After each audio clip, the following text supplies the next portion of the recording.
Hey everybody, thank you for being here. This is a night that's special for me. This is a collection that I've been working on since 2020, really 2018. So this is Oh Dark Night. I'm Nicholas Cormier III.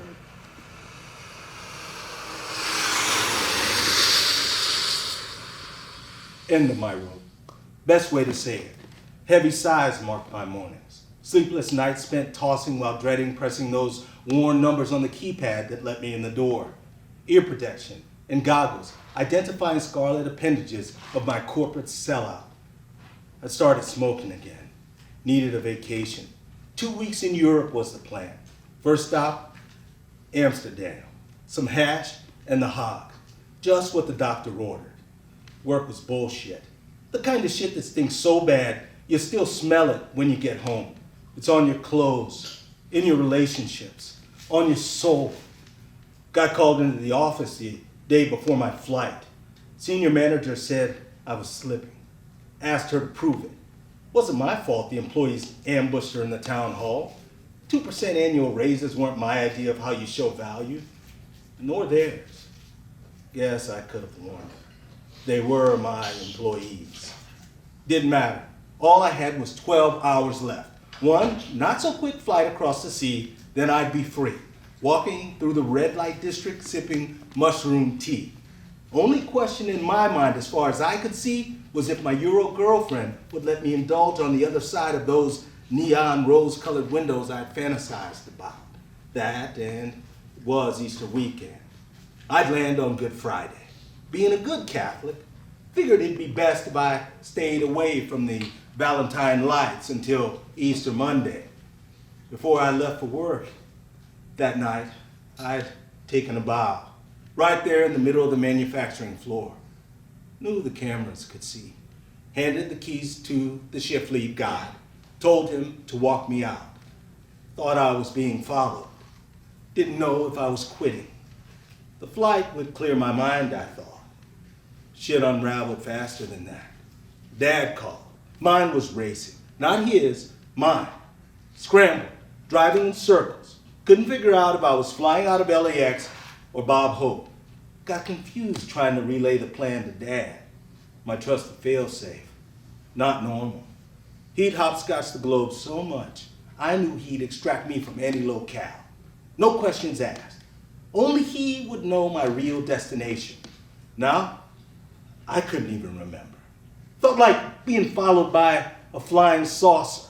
Tractor beam cooking my brain like the fried egg in that bullshit commercial from the 80s.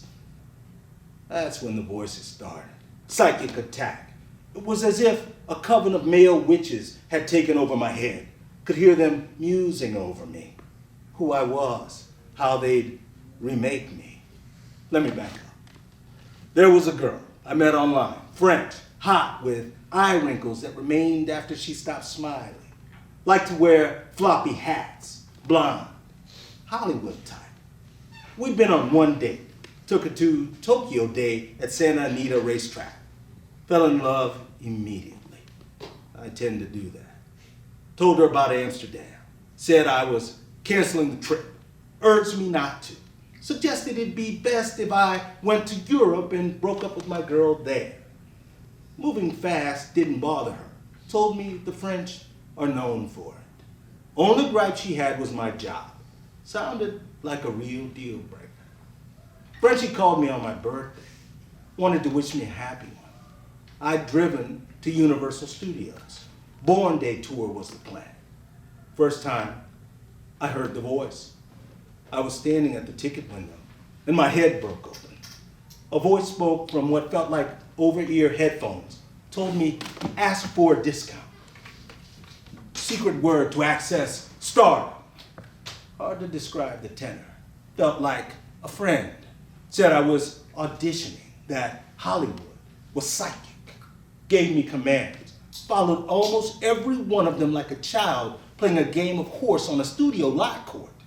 Object of the game was to hear each command. If I could follow them, I'd become a Tinseltown actor. Ended up eating at Bubba Gump's in Universal City Walk. Voice said, I'll have the executives pick up the bill. Said, I should walk out. Only command I didn't follow. Of course, I thought Frenchie had arranged the whole thing, being a well-known art director and all. Exhilarated. Who doesn't want to be in Hollywood? Took me a while to find my car. Called her in the parking lot, talking a million miles a minute. Told her I'd gone psychic. Could hear her town speak. Asked her if I could come over. She said she had to back away. Haven't spoken to her since. Last thing she said before that birthday call was if I didn't work so much, she'd let me move in. Couldn't get it out of my head. That damn job. I needed this vacation. Anyway, she was there, too, floating on my brain like a pregnant olive in a dirty Kettle One martini. Stayed quiet, though. Just a friend spoke as I did figure eights up and down the 101, telling her everything about me, my secrets, fears. Finally made it to a mall in Ventura. Did circles in the store listening to telepathic radio, looking for Ray-Bans. They said she liked them. Must have taken hours to get home. Missed the plane. Spent days on my couch, ruminations rushing over me like a raging locomotive from my subconscious. Night fell. Walked across the street to grab some eats. Japanese was the fare. Maybe Korean. Can't remember. Made it back home. Snapped into those food-filled white cartons with red ink and T-tops like a Nigerian in some white pussy trying to get a green card. Darkest night of my life? I remember it well. If I close my eyes, I can take you there. Internal combustion. A force breaks through my spine like a tightly coiled cobra fleeing its cage. No epidural. Head spinning. Round and round. So fast I can't see. Dizzying. Foam collecting at the corners of my mouth. Cardiopulmonary strangulation. Thumping of my heart. Echoing in my ears like a speeding metronome. Echocardiogram. Brain unspooling. Every fear pours forth. Thoughts of God spill to the floor. Jealousy, rage, Hindu tradition. Nothing makes sense. Legs dangling off the corner of the bed. Revolutions of the room increase velocity. It won't stop. Room too dark to see clearly. Large hands that look like bird feet wrap around my abdomen. Cradle, a celestial voice whispers, "We're going to be here all night." Intensity doesn't dissipate. I settle into the scramble, seeing myself being held. Not only that, the form of what's holding me. Not earthly. Seated, legs extended. Can't make out the face. Head looks like there's a crown built into it. Stood maybe 8 or 9 feet. Body stabilized, yet I'm still spinning. 100 times worse than your first drunk. Kundalini. That bitch poisoned me. The being vanishes. Only a voice remains, more commanding than comforting. Rise from the bed, it says. I'm Adam, powerless, no leaf, scared. I feel small, heavy metal in my legs. Have to follow the order. That's all I know. Round the corner of the wooden vestibule and see my body. I'm dead, lying on the floor next to takeout cartons. Crouched to examine myself. No denying it. I've been snuffed. There's that voice again. Lie down. Not a voice you can argue with. I lie down on my lifeless body. I'm the watcher, seeing myself lying on myself. Get up, the voice echoes. Judgment drapes me. Fearfully rise from the ground. Body's still there. I try again, slowing, placing myself directly on top of my dead body. Not good enough. I can sense it. Up! One more time, the voice demands. Shame covers me. I feel tiny and trembling. I obey. I lie down on top of my cooling corpse and sink in. Feels like I'm falling. I'm gone. She killed me. Must have been the kimchi. Alive, on the road. Don't remember leaving the apartment. Windows open. Cold wind whipping my face like those treasured few moments before MDMA kicks in. No cell phone, no wallet, just me and that voice looming louder than the city I'm lost in. Los Angeles, far bigger than I imagined. Voice is different now. Sounds exactly like a Hollywood star. I'm his new best friend, says you got courage under fire. Tells me you've been alone a long time. Keep driving, he urges. I trust him. I want to believe he's real. Been locked in a corporate dungeon over 3 years. Should have never taken the job. Now I'm free. Edge of insanity. Says he's gonna put me up in one of those skyscraping apartment buildings near Warner Brothers. I'm gonna lose my place soon. Termination letter made sure of that. It's been weeks since I've gone to work. He knows this, knows everything. Los Angeles is a Lego playset. He's a superhero moving pieces. I'm one of them. Familiarity of his voice comforts. Keep driving, open highway. I want to show you my city. Teleported, car slows. Not sure if it's my idea, but I stop, pull in front of a parking meter. I'm Paul Newman. This is cool hand looping. I look up, massive curved stainless steel panels cut through the night sky. Disney concert hall. It's beautiful. I'm asleep. Back on the road, not in control. Automatic pilot. Next stop, Los Angeles Memorial Coliseum. It's empty. Feels like I'm at gunpoint, in a daze. Voice morphs, unrecognizable now. No longer outside my head. As I steer my corporate carriage tan Toyota Camry through the entrance, the voice says, stop the car. It's not a parking space, it's a checkpoint, like the ones with symbolic guards of affluence in the gated communities.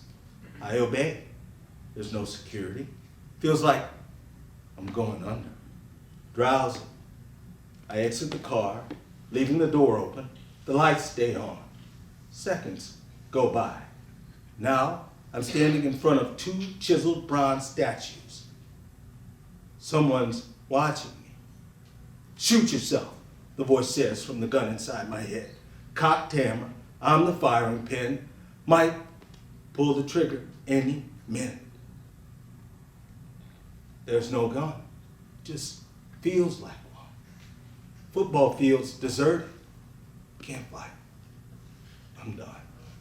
Something snaps me out of the daze. Drunkenly walk back to the Camry. It's still there. The door's open. Left the lights on. Back in the car. The engine started. This city's too big. Endless highway. Been driving for miles. No direction. Finally, it speaks. Pull into the harbor. Same thing. Gunpoint. Can't resist. I'm out of the car. I'm swaying. I walk to the water, unaware. Jump! It's a bullet in my brain. Gain strength like a gale force wind inching closer to the water. I'm getting closer. It's dark. It's murky. Jump, it says again. Faith breaks the spell. Fighting for my life. My own voice rises from regions unknown. Nothing stronger than my God, I utter aloud. Jump, it says loud. I say it again. Nothing stronger than my God. I repeat it over and over again. It mocks me. Jump, jump, jump.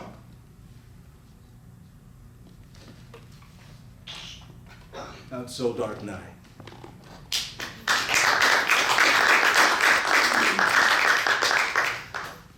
This is Noose.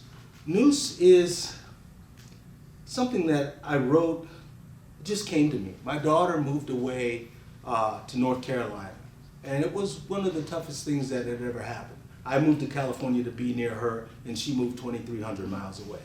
And she comes from a blended family, and this was my first third-person story. So the idea was, what would her stepfather be thinking, And so this is just a story written from a different perspective. It's called Noose. Sam Coughlin is proud of his privilege. Why wouldn't he be? College degree, black lab named Scott, takes her to the man-made creek in his affluent subdivision every day. Corporate ladder climber, homeowner, flipped two so far. If skin color had something to do with it, so what? He works hard, pulled himself up by his bootstraps. Didn't matter what kind of boots or how high the straps were. The fact that there was wealth on his grandmother's side wasn't something to be embarrassed of. See, the way Sam saw it, privilege got dealt like a hand of poker. He'd gotten a great hand, still mattered how he played. Why waste time feeling guilty about competitive advantage? Life is competition. Company promoted him based on his ability to gain advantage for them. Masculinity depends upon creating advantage for family. Sam's father taught him this. He'd do anything for his family. Stepping on another man, if he had to, was simply part of the game. It's an unpleasant part, necessary at times, nothing to gloat or speak about in certain company. White male American, wife of a different ethnicity, supports her black son from a different marriage, has a fair-skinned daughter with his fair-skinned wife, flies Old Glory from their home. Another flag, two during election years, has the blue candidate's name on it. Latter flag wasn't flown when Sam lived in the South, only in California, home of the liberal. Sign of acceptance in his front yard signals this to all. You've probably seen one like it. It reads, "In this household, blah, blah, blah." Material goods, like the family RV, were rewards for these virtues, or at least the appearance of having them. Big cars, pool in the backyard, Latino landscaping crew, and car washers. Life was good. New, too. See, Sam burned the candle at both ends for years. Corporate whipping boy with the regional director title. Not seeing his family took a toll. He gained the company man 15. Then it was 20. His bulging gut broke buttons on his white Brooks Brothers shirts. His wife started tickling him through the kite-shaped holes his fat poked through. She stopped sewing the buttons back on. Sam began coughing uncontrollably at night. Thought it was allergies at first. He got a humidifier. He couldn't get back to sleep most nights. He was bothered.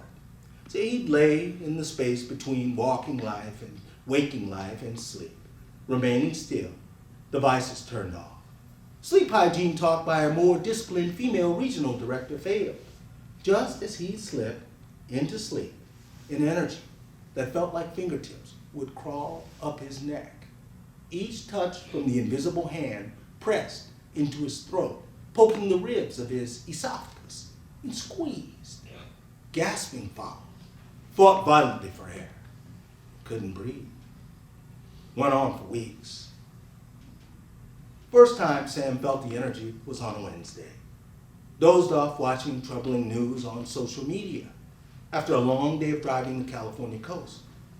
An officer from another state knelt on a black man's neck and killed him. City of Angels revoked, police mobilized. Los Angeles locked down.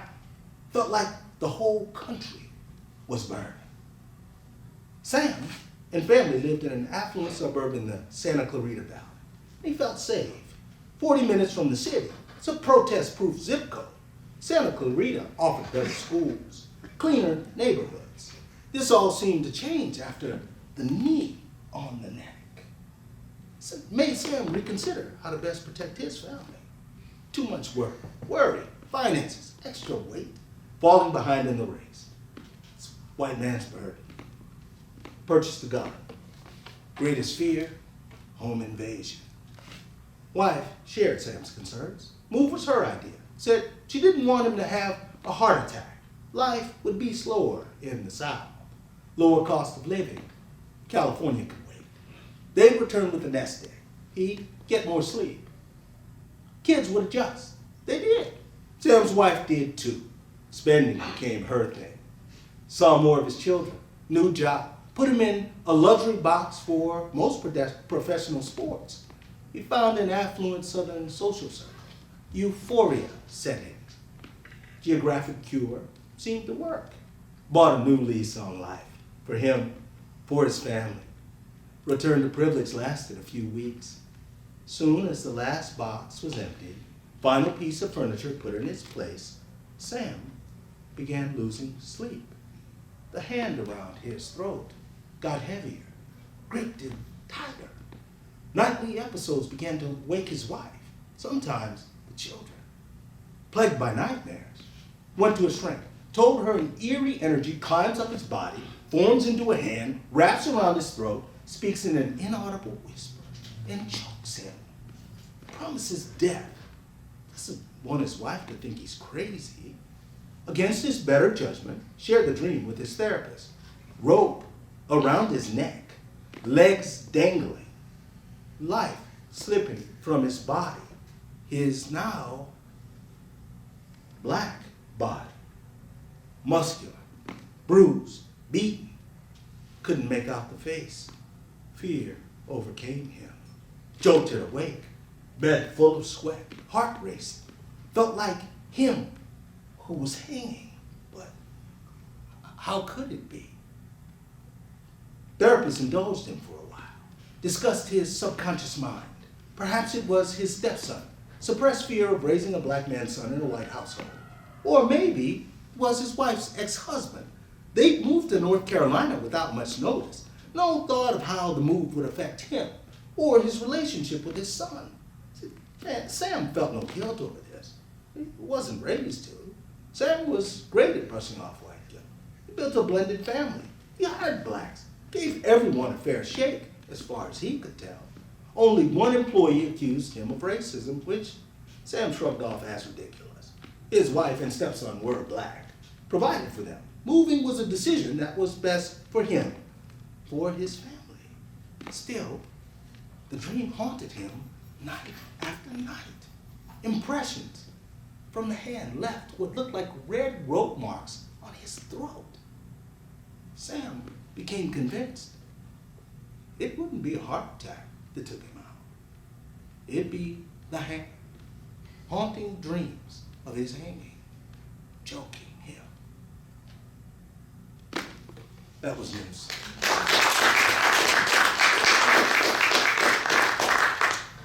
This is D-Pod. D-Pod is also a story that took a very long time to write. It's part of a novel that I'm writing, a passport that Jack recommended that I write. It's inspired by some time I spent in the Twin Towers in Los Angeles County Jail, a county lid pretty much. But the idea was how to go into the Twin Towers again, an experience that changed me forever, and be the observer and tell a piece of that story. And that's what D-Pod is. This is D-Pod.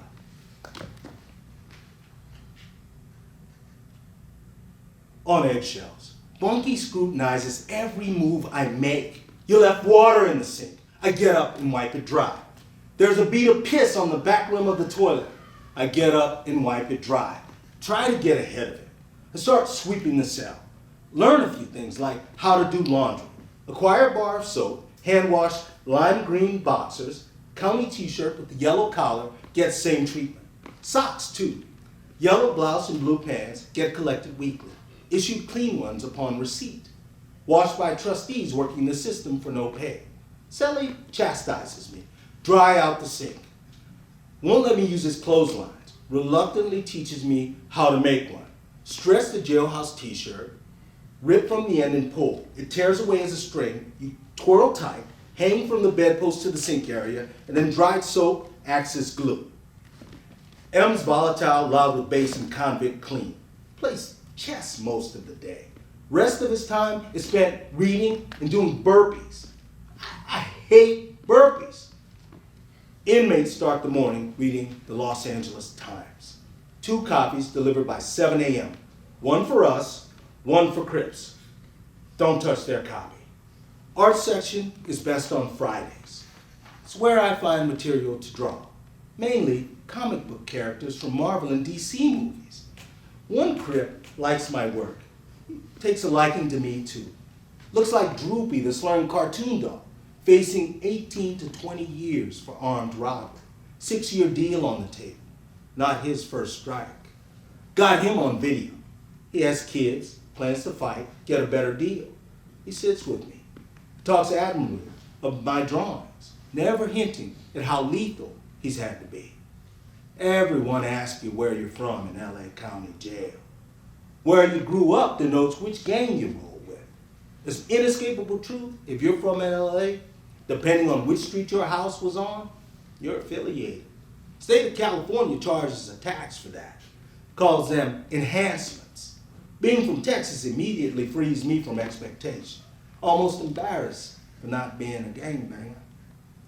I grew up with the code, mostly of my own making. Coming from a gang-heavy city in Texas prepared me for the inner workings of LA County Jail. Bullshit. Nothing prepares you for LA County Jail. Metal edges of a broken box sharpened my pencils. Box once housed a computer for inmates to look up court dates. Writing utensils bear a striking resemblance to those used to fill out surveys, kind you find in those plastic boxes from elementary school. Carry at least 3 lead-filled spears deep in the pockets of my pants as a self-defense mechanism, for protection, for filling out numerous complaints on the lack of health care I'm receiving. Skin covering my rib cage is rubbed raw. Each movement on metal beds betrays my side-sleeping tendencies, resulting from piercing pain that lasts all day. Will's smile reveals a mouthful of missing teeth. He saw me reading a book in my cell, Still Watch by Mary Higgins Clark. He wouldn't leave until I promised him the next read. He shows me the ropes. Been to prison before. Teaches me how to navigate LA County Jail's healthcare system with round-the-clock requests and complaints. On his 3rd strike, facing several years in prison, he follows me to prayer call. Neither one of us is in a religious mood. Prayer call attracts an interesting cast of characters. In a pod full of Crips, Brother Wayne's the only Pyru. That's a blood. Being black supersedes any beef rival gangs may have in county jail, at least in D-Pod. Wayne's a leader, works out every day. He has a program, consists of more than burpees. He's a boxer, chiseled, enforcer, and gravitates towards me. Encourages my participation in prayer call. Wayne's got 2 months in county. Probation violation. Knows the game. Grows on me despite setting off my PTSD. Each night, that familiar call echoes through the pod. Prayer call! Prayer call! Prayer call! It's magnetic. Inmates slowly file out of their cells to congregate around the table underneath the stairs. Crip, blood, Jew, Christian, white, black, Mexican, Muslim alike, all join hands. Something incredibly leveling about being ensnared in the Los Angeles criminal justice system. Weight from the walls inside Twin Towers Correctional Facility crushes our humanity in a way that forces us together. Anyone charged with anything, no matter how heinous, shows up to prayer call. Connection provides a spark of strength each night, despite hostility toward the God of my youth. I return nightly, even read a passage aloud to my fellow inmates from time to time at the urging of Brother Wayne. Tells me I'll lead the call one day. Hard to believe. Don't think I can scream that loud. Haven't heard my real voice in months, maybe years. So guards walk through every 15 minutes on the dot. Inmates get low and drop to one knee in deference. M burst downstairs, barking and screaming as they exit. Why the fuck did you lock me out of the cell? It wasn't me. Dickhead guard pulled the crumpled plastic stuffed in the latch to prevent the cell door from locking, and slammed it shut and locked us out. My fault, of course. Now we wait until the next walkthrough to get back in. We'll have to stay locked up until mealtime. Boiling point between M and me. Submitting doesn't sit well. M's refusal to allow me to borrow books or share snacks produces seething resentment. He's a fat ass. I can't stand to hear him chew. The smell of his farts, the sound of his fear-bolstered baritone makes me want to rip his head off. Now, I almost do. The gang stays out of it because M's not affiliated. He's a white-collar criminal. Griffin, already sentenced to 8 years. He's done 2.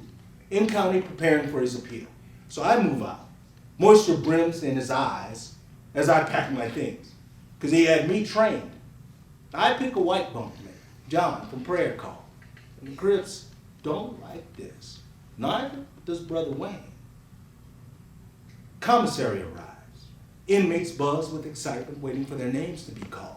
Care packages from relatives and friends, bursting with food items known as zuzus and wham-whams, keep us occupied long into the early a.m. Backdrop for our festivities? Card games, domino tournaments, chess. Friday in Depot is a party. Will's cell is packed due to his giving nature.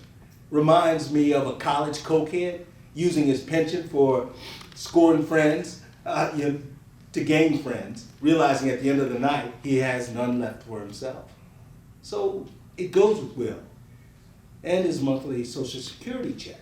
There's a woman with a tiger tattooed on her tit that cashes it for him. And she breaks herself off some and then puts the rest on his books.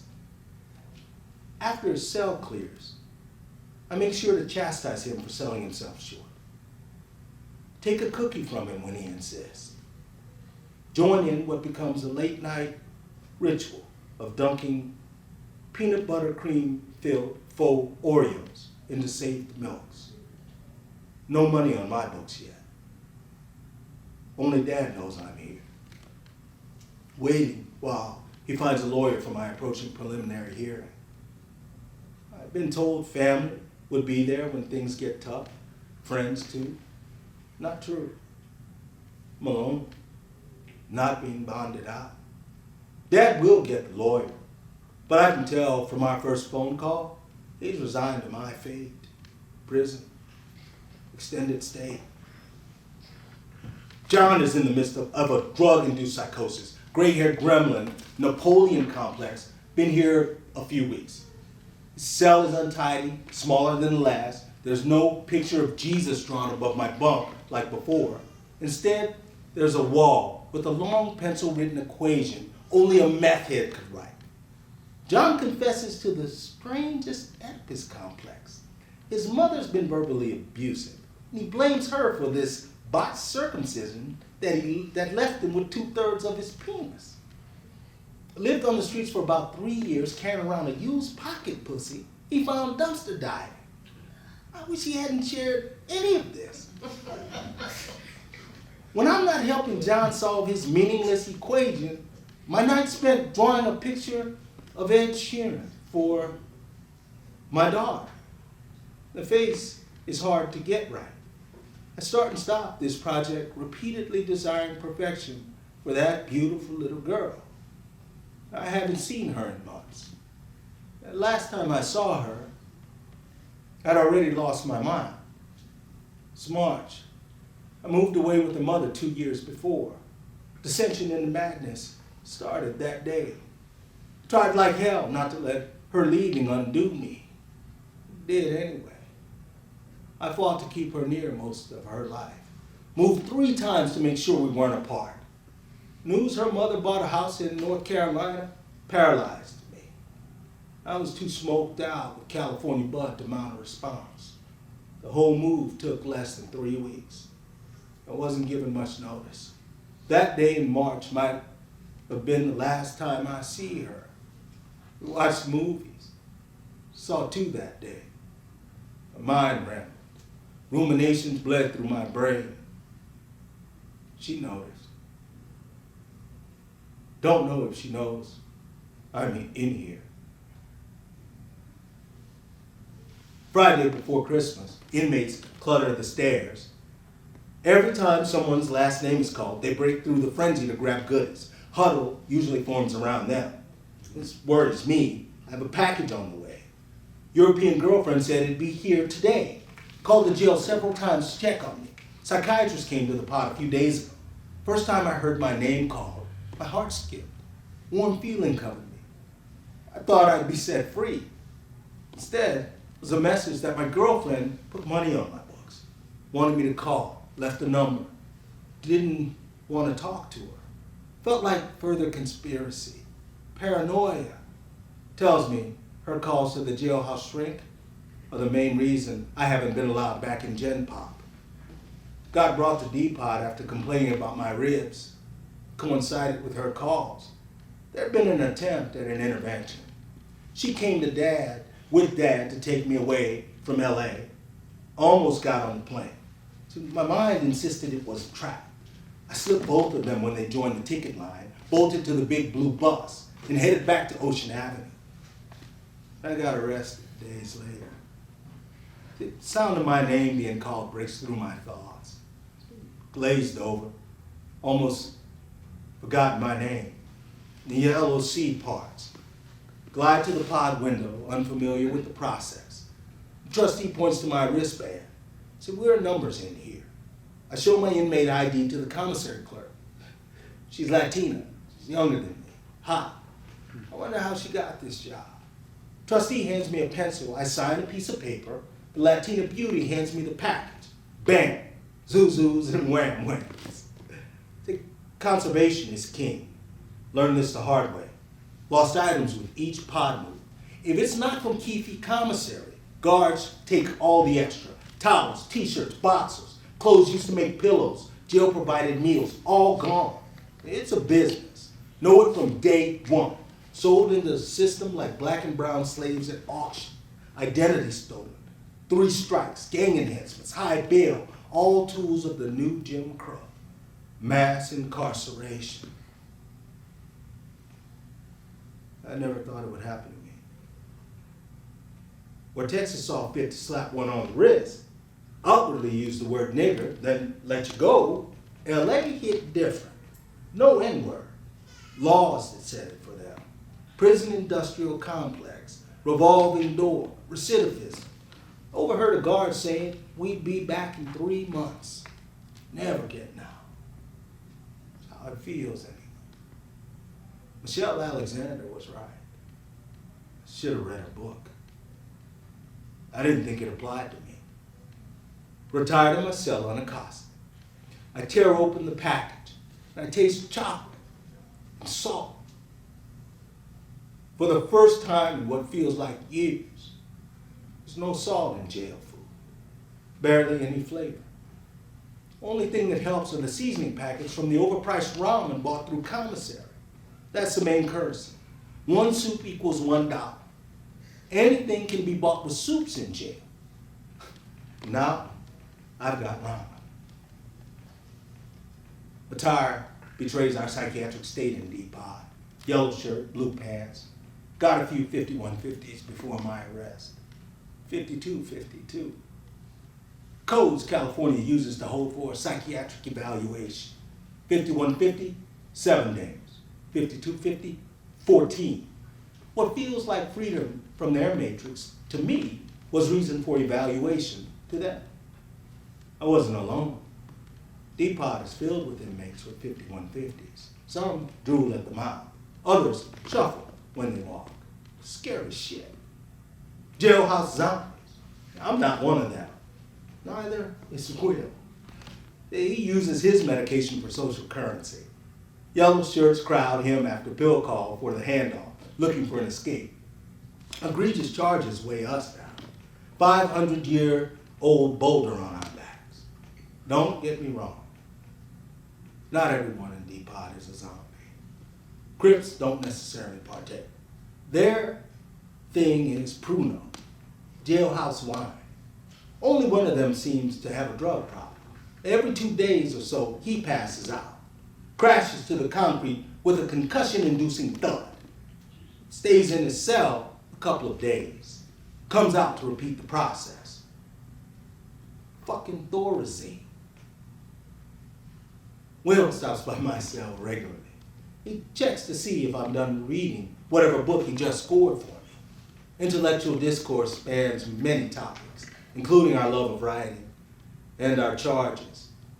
If Will had a cigarette brand, it'd be Chesterfield. He has that air about him, a true intellect, close to Hollywood, friend of the industry, flirts with writing for big shows only to be stopped by his party. Before his arrest, he'd written a pilot for a show, had a meeting with Nickelodeon, scheduled for 8 a.m. Buddy of his set it up. Decided to celebrate night before with some crack. He never showed up. He lost the job. It wasn't the first time. See, Will's proclivity for rock cocaine might explain his missing front teeth. Somewhere between then and now, Will got into a scuffle with his tranny roommate. They'd gotten into an argument over a pint of ice cream. Will grabbed a hammer, took a chunk of skull out of his roommate's head, ex-roommate's head, and claimed it was self-defense. State of California called it assault with a deadly weapon. GBI stands for great bodily injury. Not his first time. Will's experience informs mine. I'm charged with a couple of counts of assault with a deadly weapon, attempted mayhem, a few other assault-related charges too. Throwing the fucking book at me. It's crazy, considering I've never spent more than a night in jail. I'm ready to fight. Maniac Mutton Chop Munchkin goes berserk, and all I did was ask him to keep the cell clean. And he screams loudly, "Come on, motherfucker!" Tempted to strike, Will appears out of nowhere, pulls me away. Cellies come and go, part of the system. One day you're in a pod, middle of the night, names get called. Pod rotates. Inmates shift cells to fill the empty beds. Wash, rinse, repeat. No such luck for John. Fucker went nuts. So Crips have a powwow. Decide I need protection to keep me from getting more charges. Assign Brother Wayne to be my new bunkie, effective immediately. See, Wayne moans in his sleep. First night in new cell doesn't go well. Wet dream. Can't tell if it's his fucking moaning or the fact that I haven't had a release in months. And that was only once. European girlfriend came into town, talked me into leaving. Might have mentioned that. Baby gave me a blowjob. Months of tension on the streets released. Exploded. Same way it happened in the dream. Too quickly to control. Just too many hard legs in the same space makes you wish they really did put saltpeter in the food. More homoeroticism than a straight man can handle. Ain't for the faint at heart. Refuse to touch myself in jail.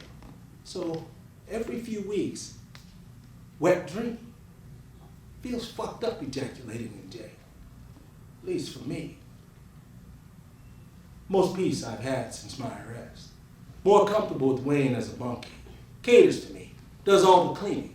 No expectation of me lifting a finger. Sees me as a holy man. This is not how I see myself. Crips enlist Brother Wayne to protect their daily haul. Light-skinned brother with a bald head, could be in his 60s, no teeth, drill sergeant type, brings back food every day. Massive amounts of it.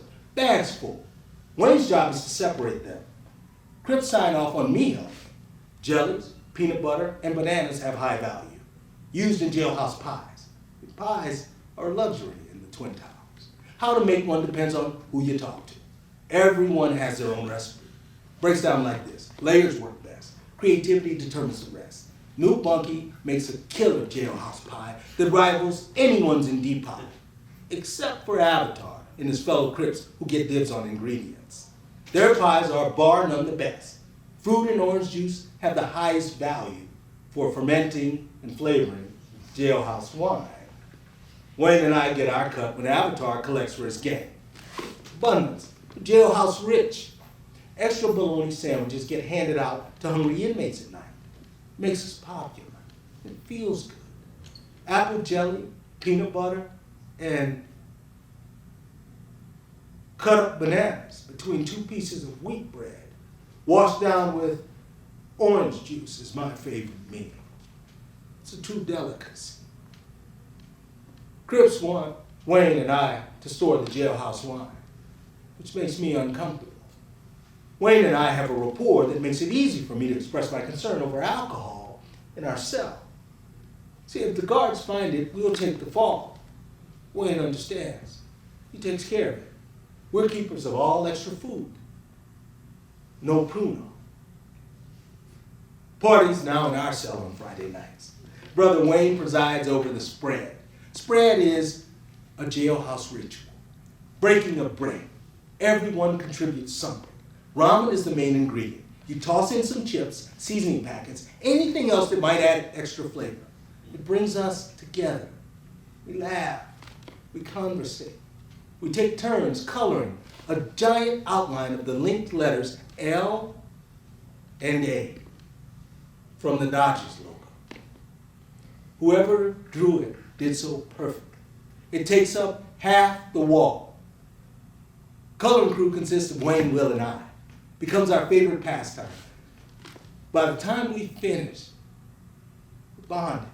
We're brothers. I feel a part of the city for the first time.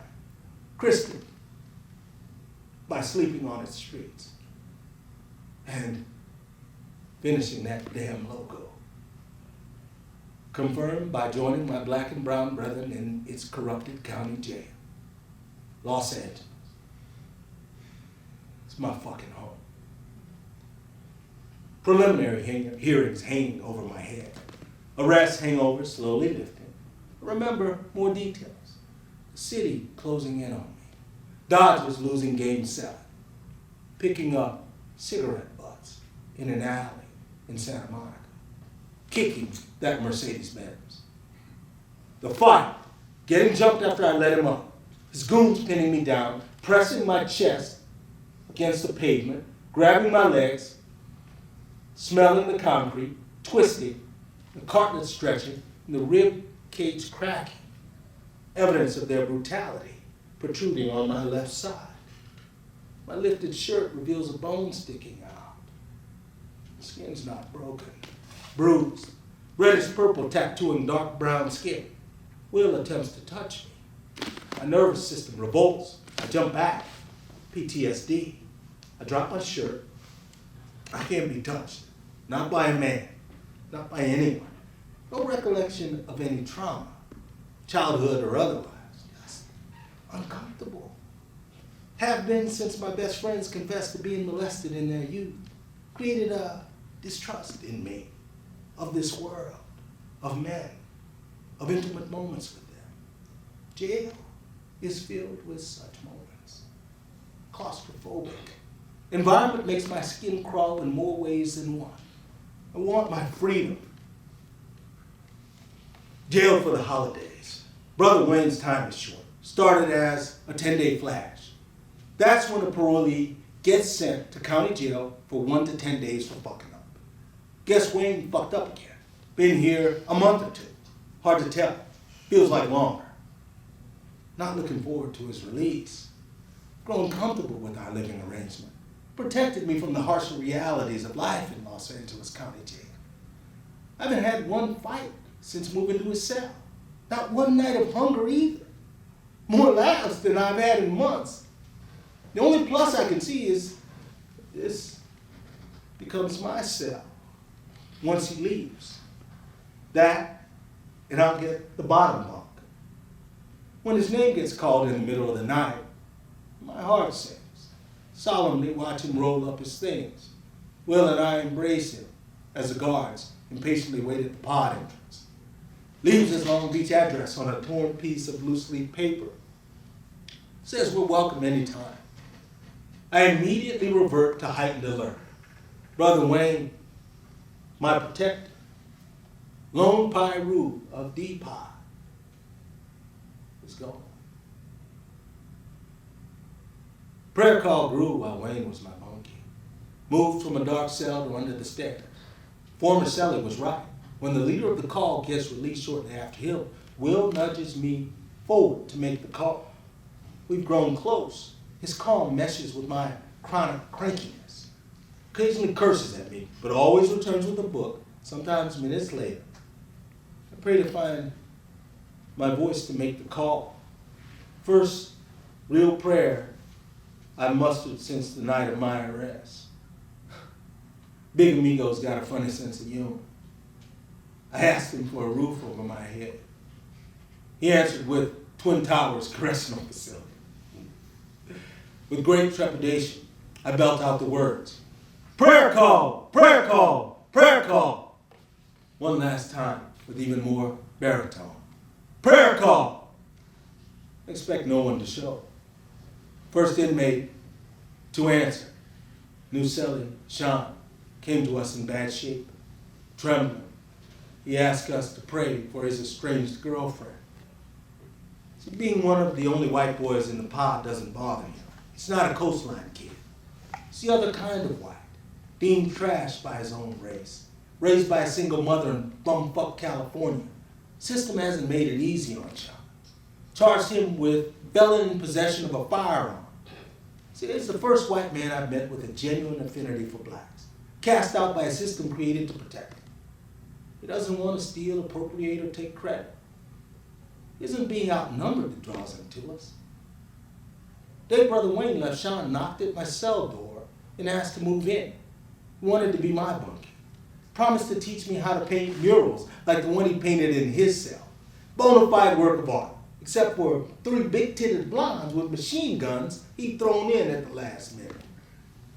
Never gives me a good reason for wanting to leave his cage. Not common for a white man to choose to bunk with a black man in LA County Jail. Or vice versa. Yes, he felt safer with me as a cellie. I felt the same way about him. Sean searching for a sense of belonging, for a home. And shit, maybe I am too. Decided on the spot.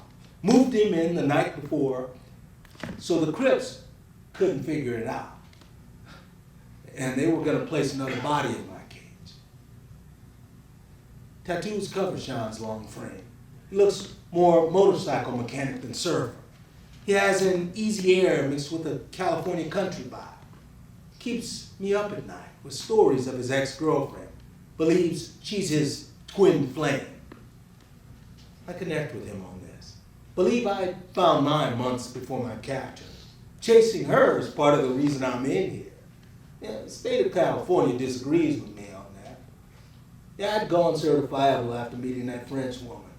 That part isn't up for debate. Sean similarly spun out, attempting to domesticate his flame, who happens to be a stripper. Can leave her body, he says. Visits him at night. See, I believe my flame spirit lives inside my body. Her job is to teach me how to woo her counterpart on the physical plane. Represents all women. Sacred feminine. Yellow shirts. 5150s. We've earned them. We're not discussing flames. Our cell is an art studio. Sean spends hours teaching me how to paint murals. Key is to not think of the pencil as a drawing tool. Lens paint. Wet t-shirt held tightly around your index finger is the brush. You scratch the side of a pencil point onto the cell desk, dip the shirt-covered finger in a pile of lead shavings, and presto, jailhouse Picasso. Sculptures are more challenging. Collect as much soap as possible, grab leftover bars from the showers. You borrow. Do anything to get more soap. Okay, not anything. It is county jail. Combine wet bars with soap like clay. Let them dry. Use water to mold. Portraiture is hardest to learn. Sean tries for hours to show me how to properly scale the human face. Photorealism. I can't quite get it. I pick up fishing a lot easier. Lesson born out of lockdown days. Never know when one will hit. Good predictor, LA Times isn't delivered that day. Content deemed inflammatory gets held back. That's what an inmate says anyway. Could be dickhead guards just fucking with us. Sean teaches me how to fish on days like this. Fishing is more recreation than sport in county jail. Other way around in prison. Couple of items needed: dental floss or a string from a sheet, his fishing line, and a piece of cardboard flattened out or core of toilet paper rolls up as your bait. Attach the line to the cardboard, scratch the cardboard against the ground like an old school DJ does vinyl, and you push. That's casting. Cardboard slides under an item, allowing you to pull it back to you. That's catch. Gotta catch your item before the guards walk through. Sean's a pro. Takes me a while. Within a few lessons, I'm catching fish without casting my line a million times.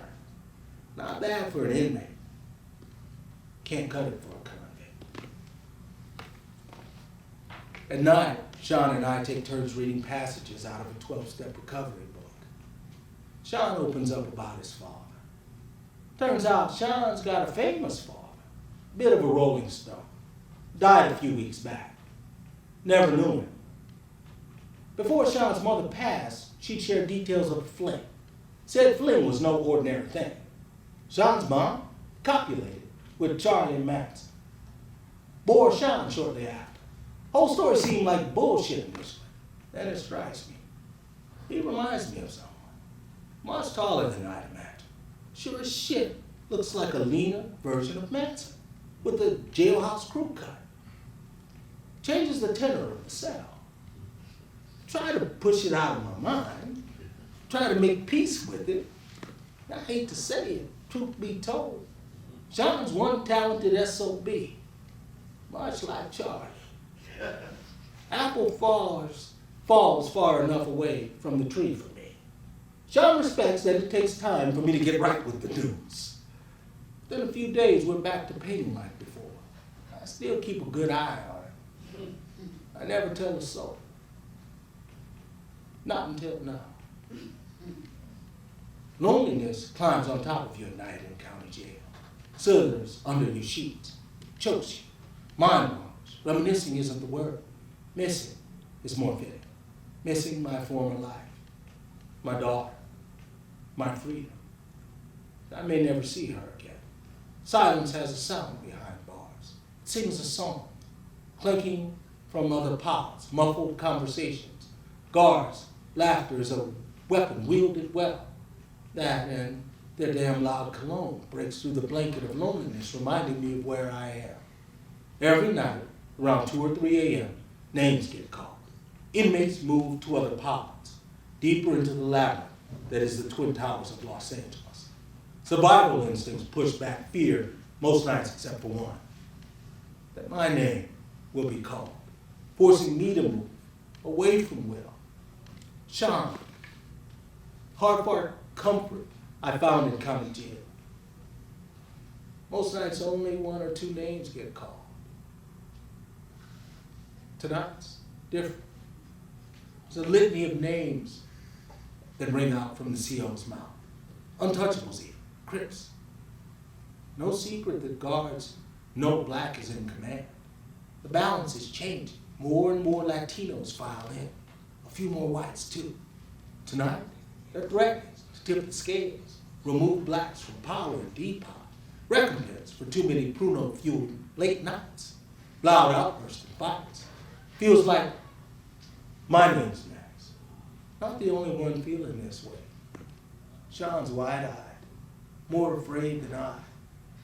And I'm worried he's right. Or that Will's next. Worst of all, me. It's him. Sound of Sean's name ripples through our cell like a heat-seeking missile destroying our art enclave. Paralyzes him. Eyes resembling those of a doe caught in counting crosshairs, filled with tears as he rolls up his things. There's no real goodbye. It's all in his eyes. Will rounds the corner as Sean exits, relief greater than sadness as we watch him go. Preliminary hearings fast approaching. Dad got me the lawyer. I spend my days writing letters to my new attorney, telling my side of things, best I can remember anyway. Will returns from his hearing in a great mood, and feel the pod breathe a sigh of relief off his look. That's the way it is in D-Pod when someone returns from court, collective support. Will's lawyer loves him. Having a hot public defender believe his side of things matters. Even more so, she likes it. Will wants to be liked more than anything. Has the charisma to make it so. Even I like it. Already the best friend I've had in years. Believes my side of things, which is important to me. Coaches me on the process of a preliminary. The crip who likes my drawings walks in after Will. All eyes are on him, waiting for a sign. He drops his head. One of his fellow brothers asks him what happened. The deal's off the table. Prosecution wants 25 years. Settled on the spot. Took a plea. He's doing 16. He's going to Delano. That's in North Kern County, about 2 hours from Los Angeles, without traffic. California is full of prisons. Convicts know this well. Will doesn't think I'll do prison time for a first offense. Hope he's right. That was Deep Ride.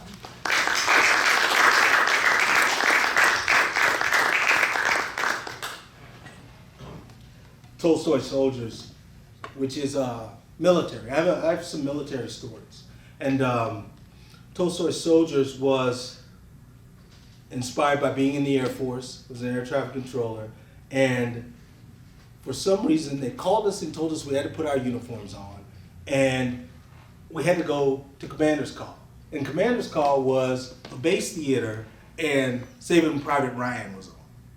And it was like, it was traumatizing, the first 25 minutes, because I was, but to watch it in military uniform is an experience that I can't quite quantify or explain. And Tolstoy Soldiers is my attempt to do that. I think for this one, let's see if I can stand up for it. Well, we're not set for that. No. All right. Okay, Tolstoy Soldiers.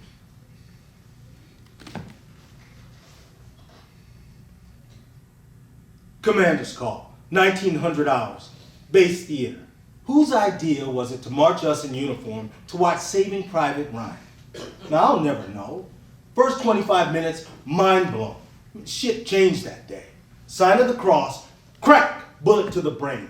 Images that sting your mind with sacrifice, like a yellow jacket on an already swollen eyelid. I raised my right hand. I took the oath, meant every word. Didn't picture instant death. I would have chosen the Marines if I wanted it to end that way. Save Private Ryan? Not my job, not the Army. I'm Air Force, ATC, Air Traffic Control. Staring at a stealth bomber all day. Massive, black, invisible on radar. Area 51 designed wingspan. War machine, nuclear. Ever smell fission? Not so much a smell, more of a feeling, an aura. It hovers over you, cuts through your clothes, mixes with jet fuel, cloaks your soul. Atomic smelling salt, keeps you up at night. Me at least. The nightmares had already started. I knew we were mobilized. Could see shadows on the flight line in my dreams. Orders to tinker were no surprise. Combat skills school, none too soon. In case we ever deploy as support, they want me ready. Who's they? Uncle fucking Sam. Big brother. Our umbrella. Sending me to an air base in bumfuck Oklahoma to play war games might make sense if we weren't at Whiteman. There's no deployments necessary. The stealth bomber never lands. Didn't matter. Orders in hand. I started fucking this girl from base ops. Found out she'd blown a pretty boy on the job. I had my head screwed up. My nose was wide open. Said it happened before we got together. Everyone knew. The whole damn base. Kind of shit that makes a man go crazy. Guys figured I needed a getaway. Air Force agreed. At least I'd see my fiancée upon completion of combat training. She'd help me forget the blonde. Always the blondes that fucked my skull. Walked out of that theater on base, soaked in Spielbergian shop, carrying paperwork heavier than a Flintstone tablet. Felt like being dunked in a Shamu-sized water tank of fear. My BDUs were wet with it. Dyed my insides. Questions biting my cranium. Could I give my life for the cause? The hell was the cause? Freedom. For who? My skin is just as black as the bomber I get to speak to every day. Would they send anyone to save this airman? Hell, in this country, I might as well be a stealth myself. I guess I did need that break. Breadman had family in the Lone Star State.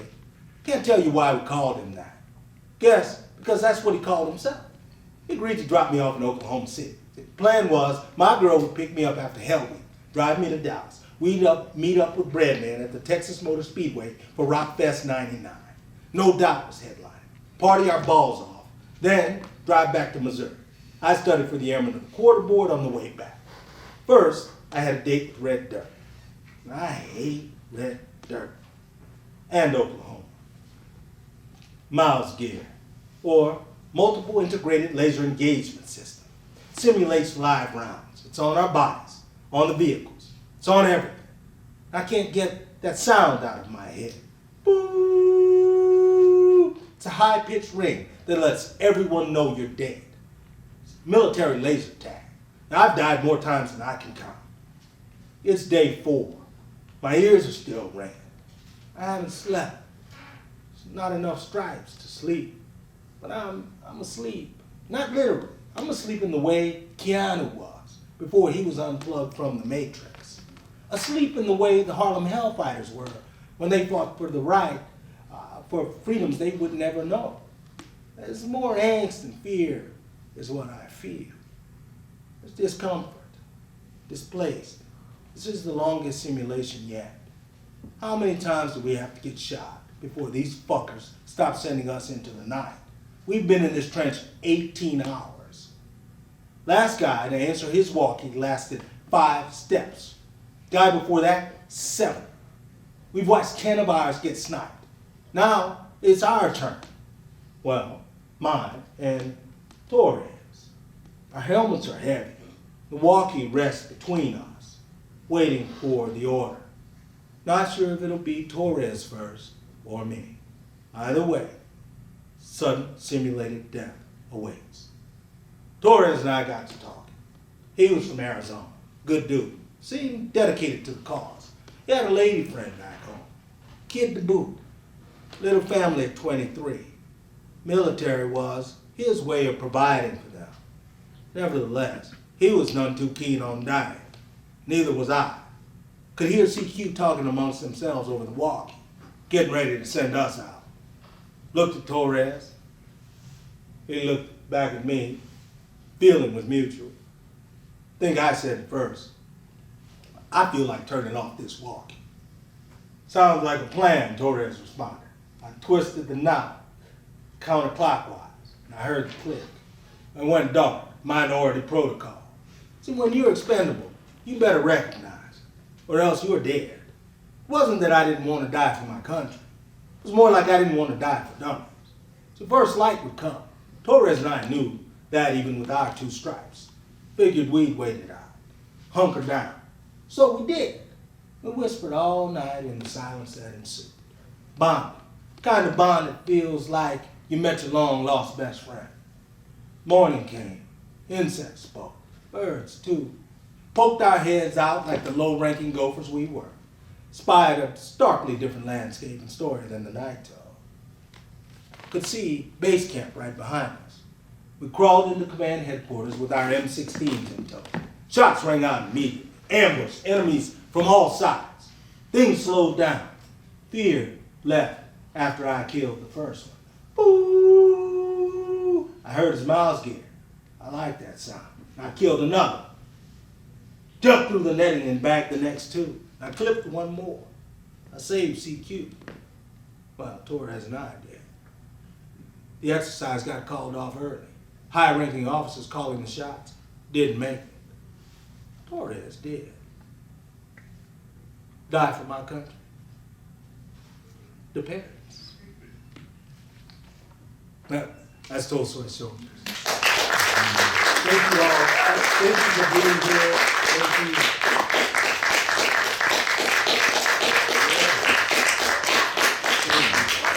Thank you for being here.